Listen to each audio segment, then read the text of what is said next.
बिस्मिल्लाहिर्रहमानिर्रहीम अस्सलाम वालेकुम दोस्तों की हाल चाल है। तुसीं देखदे पे अरशद अली टीवी तो मैं थोड़ा मेज़बान मुहम्मद गफार। सब तो पहले चैनल सबसक्राइब कर लो, बैल आइकन का बटन दबा लो, हर आने वाली वीडियो तुहानूं पहुँचे वो तुसीं वेखो।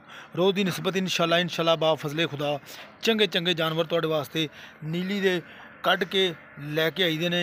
अज माशाअल्लाह दे कमेंट करने लाजमी। सौदे हुंदे नसीबां दे, सारे मामलात नसीबां दे हुंदे ने।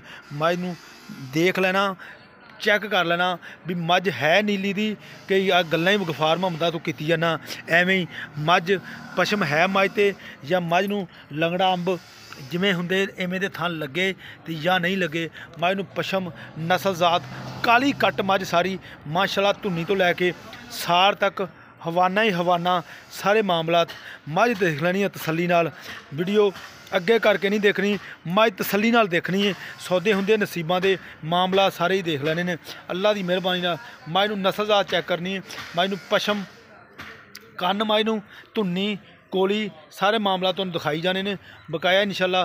वक्खी कमावां हर शै मझ नूं अगों आह सैडां जिहड़ियां निकलियां होंदियां ने मझ दियां बिल्कुल मिलियां होईयां ने नस्लां जातां नाल। अल्लाह की मेहरबानी नाल मझ आउट क्लास दाना बकाया तुसीं देख रहे जे। अस्सलाम वालेकुम आसफ, की हाल? अच्छा भाई आसफ, पहली तो गल दस्या जे एवें कही जे तेरा नां की ते फलाना की ते ये मझ किनवा वारा हुण सुनी गेड़ा कढ़ा पुत्र गेड़ा कढ़ा जैन पक्का दूसरे भाई दूसरे। अच्छा छड़ दे छड़ मझ नूं छड़ खड़वा के नहीं टुर फिर के मझ वहाउनी है। मझ तेरी चंगी है, जिस बंदे ने लैनी शिकारी ने अल्लाह की मेहरबानी नाल उन्हें अपनी एक निगाह नाल ही देख लैनी है भी मझ वाकई है नवाब माशाअल्लाह। ए वेख लो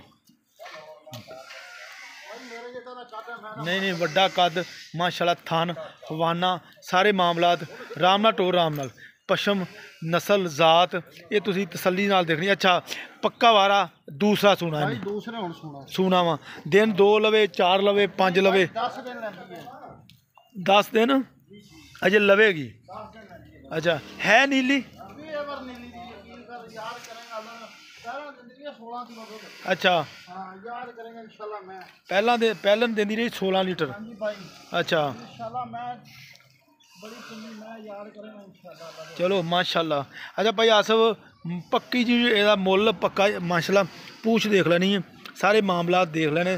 पुट्ठा मझ नूं बहुत चौड़ा लगा सारे मामलात इंशाअल्लाह। थान एदा चैक करना तुसीं भी वाकई अगों पिछों पद्धरा हवाना नस्लां नहीं माशाअल्लाह मझ तेरी चंगी है।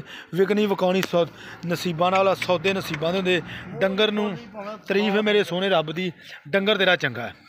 अच्छा मुख्तसर जी गल है कि गेड़ा कढ़ा पक्की डिमांड करनी है प्यार मुहब्बत वाली ते जिन्नी। हाँ नहीं बस ठीक है। किन्ने मझ बेचनी किन्ने दी मोल नहीं करना भाई लोगों को इत्थे करी जाने इत्थे जेड़ा भी आंदा 8 लाख 7 लाख पक्की मझ दे लांगे 6.5 लाख दी। अच्छा इत्थे मंगी जांदे 7 लाख 8 लाख लोगों को 8 लाख 7 लाख 10 लाख। अच्छा लोगों को अच्छा लेकिन पक्की माल दे देंगे अल्लाह के हुक्म नाल इंशाअल्लाह 6.5 लाख 6.5 लाख मोड़ पिछा मोड़ जे कोई बंदा आवे ਇਹਦੇ ਚ कोई रोला नहीं आवे तो ਆਪਾਂ कोई नहीं मोहब्बत कर लांगे को प्यार मोहब्बत केड़ी गल अल्लाह माफ करे। अच्छा कोई मोहब्बत हो जाएगी इंशाअल्लाह अल्लाह दी मेहरबानी कर लांगे मोहब्बत की कोई गल नहीं यार। अच्छा बंदा बंदे दा डालेंगे इंशाअल्लाह। हाँ इंशाअल्लाह लो जी बंदा मौके ते जावेगा आज भाई अन्ना ना बाहर होर कढेगी लेवा बस चंगी आ सौदे नसीबां दे जिन्ने भी बंदे ने जिन्ने भी लैनी समझदार ने जेड़ा भी मामलात होना वा एवें कही जाइए फलाना ते ढिंगड़ा होण तां एवें 4-4 लाख मझां पाई जांदियां ने बकाया मझ चंगी है। सौदे नसीबां दे ने इंशाअल्लाह 6,50,000 रुपये की डिमांड आ वेचे दे प्यार मुहब्बत है इंशाअल्लाह। उम्मीद करांगे ये वीडियो तुहाडे पसंद आएगी इंशाअल्लाह। मिलते हैं अच्छी तो बेहतरीन वीडियो नाल। अल्लाह निगहबान पाकिस्तान जिंदाबाद।